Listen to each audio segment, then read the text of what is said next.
राजकोट किल्ल्यावर डिसेंबर 2023 मध्ये उभारलेला छत्रपती शिवाजी महाराज यांचा पुतळा 8 महिन्यात कोसळल्यामुळे आता राज्यभरातील शिवप्रेमी दुखावलेले आहेत। याचा आणि माहिती सरकारचा निषेध करण्यासाठी महाविकास आघाडीच्या नेत्यांनी आंदोलनाची हाक दिली आहे। याच पार्श्वभूमीवर आता या आंदोलनामध्ये प्रमुख नेते सहभागी झालेले असून थेट रस्त्यावर उतरलेला पाहायला मिळत आहेत। मोठ्या संख्येने कार्यकर्त्यांची सुद्धा गर्दी झालेली आहे।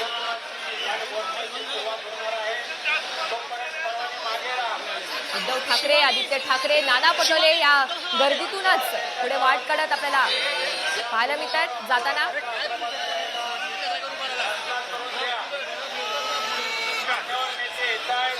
शरद पवार, सुप्रिया सुळे आंदोलनात सहभागी झालेले आहेत आणि मव्यानं हा एल्गार पुकारलेला आहे। पोलिसांनी इथले बॅरिकेडिंग आता काढलेले असून हा मोर्चा कुठपर्यंत जातो परवानगी नसताना सुद्धा मव्यानं हा एल्गार पुकारलेला आहे। ही अत्यंत महत्त्वाची ही गोष्ट आहे। शरद पवार साहेब आहेत, माननीय उद्धवजी ठाकरे आहेत, त्याचबरोबर नाना पटोले साहेब आहेत। सर्वांनी शांतपणे शिस्तीने या दोघांना आंदोलनामध्ये सहभागी व्हायचं आहे। गडबड करू नका, एकमेकावर ढकलाढकली करू नका।